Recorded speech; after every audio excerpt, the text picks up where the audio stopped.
नमस्कार दोस्तों। स्वागत है आप सभी का मेरी कहानियों में। मैं हूं शिखा और एक बार फिर से आपके लिए लेकर आई हूं एक नई कहानी और उम्मीद करती हूं कि ये कहानी भी बाकी कहानियों की तरह आपको बेहद पसंद आएगी और आप पहले की तरह अपना प्यार और सपोर्ट मेरी वीडियोस पर बनाए रखेंगे। कहानी पसंद आए तो चैनल को सब्सक्राइब करना मत भूलिएगा। तो चलिए अपनी आज की कहानी शुरू करते हैं। आप सोच नहीं सकते, माँ की 70वीं सालगिरह के बारे में सोचकर ही मैं कितनी आनंदित हो उठती हूँ। माँ के इतने लंबे सफ़र के बारे में सोचकर खुद को हौसला देती और पूछती हूँ कि क्या मैं उनकी तरह बन पाऊँगी? क्या मैं अपने बच्चों को उनके जैसे संस्कार दे पाऊँगी? आप क्या कहते हैं? हमें इस अवसर पर क्या करना चाहिए? निधि अपने पति मानव से कहती है। मानव बोले, तुम्हारी माँ है, तुम्हें अच्छे से मालूम होगा कि उन्हें क्या पसंद है और क्या नहीं। मेरी तरफ से कोई बंदिश नहीं है, तुम जो चाहो कर सकती हो। इस उम्र में उन्हें बच्चों से कुछ पल की खुशियाँ मिल जाएं, इससे ज़्यादा और कोई क्या चाहेगा। बाकी तुम्हारी मर्ज़ी। इतना कहकर ऑफिस चले गए। इधर निधि माँ की सालगिरह की प्लानिंग करने लगी। मानव के जाते ही निधि की सास ललिता जी आईं और बोली, क्या बात है बहू, बहुत खुश दिख रही हो। जब निधि ने अपने मन की बात बताई तो ललिता जी बोली, अपनी माँ का जन्मदिन, अपने भतीजे का जन्मदिन तुम्हें सब याद रहता है। ससुराल के रिश्तों के बारे में भी कभी सोच लिया करो। मायके वाले तो 20-25 साल करके लड़की को विदा कर देते हैं, उसके बाद वो ससुराल वालों की हो जाती है। शायद तुम भूल रही हो। निधि मुस्कुराई और बोली, मम्मी जी, शायद आप भूल रही हैं, जहाँ आज मैं हूँ वहाँ कल आप थीं। क्या विदाई के बाद माँ से लड़की का रिश्ता टूट जाता है?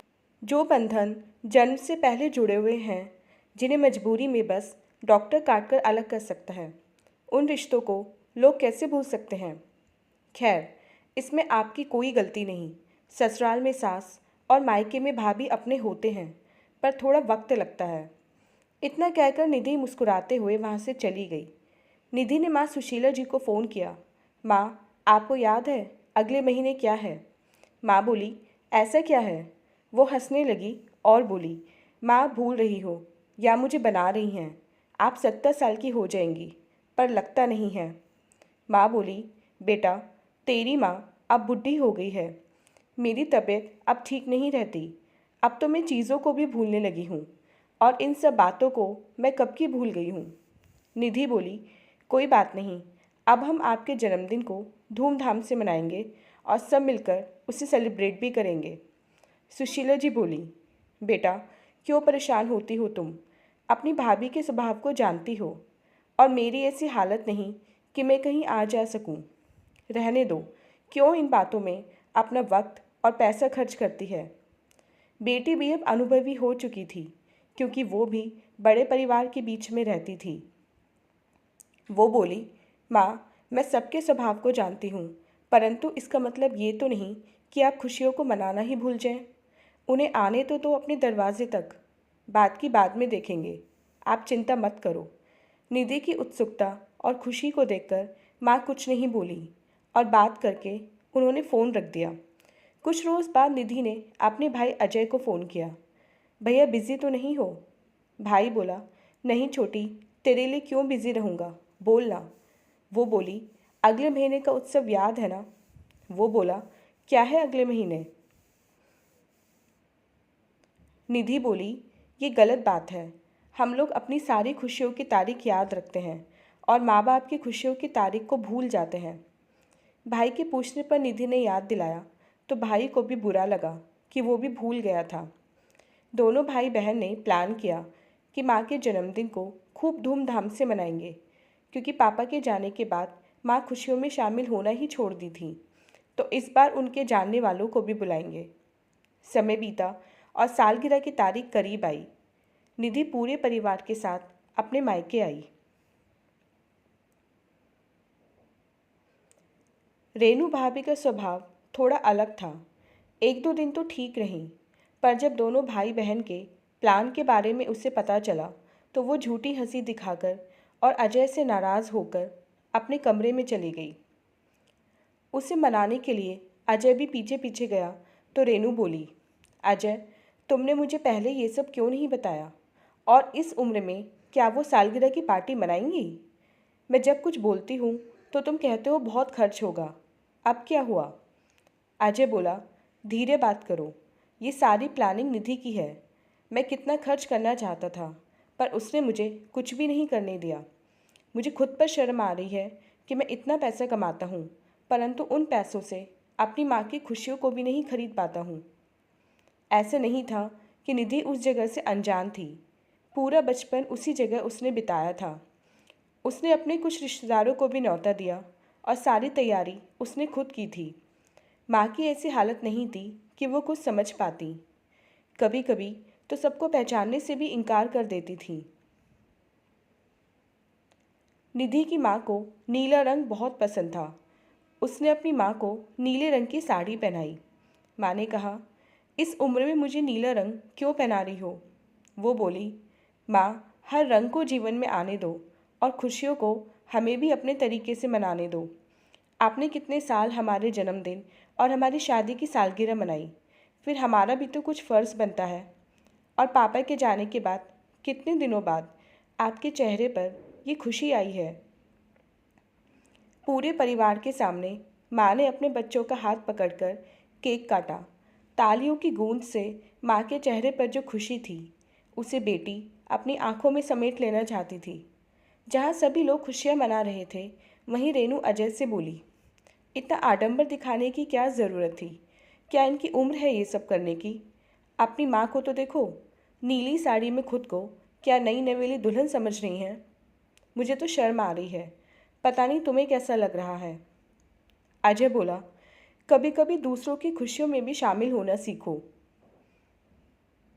वरना जीवन भर यूं ही कोने में खड़ी बड़बड़ाती जाओगी। अजय और उसकी पत्नी ने ध्यान नहीं दिया कि वहीं पीछे मानव मेहमानों के साथ खड़े थे, जो सब सुन रहे थे। वो मेहमानों से थोड़ा वक्त लेकर भैया भाभी के पास आए और बोले, भाभी, आप अपनी ज़िंदगी में खुश हैं, ये देखकर मुझे बहुत खुशी होती है। परंतु पापा जी के जाने के बाद ऐसा क्या हो गया कि निधि की माँ खुशियाँ नहीं मना सकती हैं? अजय बोला, अरे मेहमान जी, इसकी बातों पर ध्यान ना दें। इसी कारण से तो ये अपनी खुशियों को भी नहीं जी पाती है। रेनू बोली, अगर आप भी यही सोचते हैं तो मैं क्या कह सकती हूँ? और आप मुझे यहाँ बेइज्जत करने के लिए लाए हैं, तो मुझे इन सब की खुशियों में शामिल नहीं होना है। और वो जाने लगी। तभी सुशीला जी वहाँ आई। सभी मेहमानों से मिलाते हुए सुशीला जी बोली, देख बहू, ये सब तुमसे मिलने आए हैं। आज मैं अगर ठीक ठाक और खुश हूँ तो मेरी बहू की दौलत से हूँ। आज मुझे इतनी खुशी मिली है तो तुम बच्चों की वजह से। मेरा आशीर्वाद है कि तुम भी अपनी 100वीं सालगिरह मनाओ। अपनी सास के मुंह से ऐसी बातें सुनकर रेनू को एहसास हुआ कि वो उनके बारे में कितना गलत सोचती थी और वो झोली भर भर के उसे आशीर्वाद दे रही हैं। निधि मुस्कुरा रही थी क्योंकि अपनी माँ की समझदारी पर उसे पल भर का भी संदेह नहीं था। माँ जानती थी कि बिगड़े हुए माहौल को कैसे संभाला जाता है। आखिर इतने दिनों का अनुभव जो था।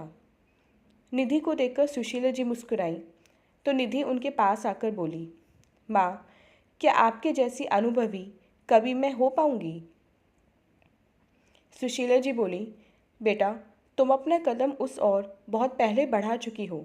बस यही समझदारी तुम्हारी भाभी में भी आ जाए तो मैं अपना अंतिम समय काट लूँगी। माँ को कुछ पल की खुशियाँ देकर और सदा अपने होने का एहसास दिलाकर और कुछ रिश्तों को सुधार कर उन दबे हुए एहसासों को जगाकर निधि वापस अपने घर चली गई। अगले ही महीने निधि की सास की शादी की सालगिरह थी तो धूमधाम से उसने उसे भी मनाया। अपनेपन का वही एहसास और खुशियों से भरा उपहार उसने अपनी सास को तोहफे में दिया जो अपनी माँ को दिया था।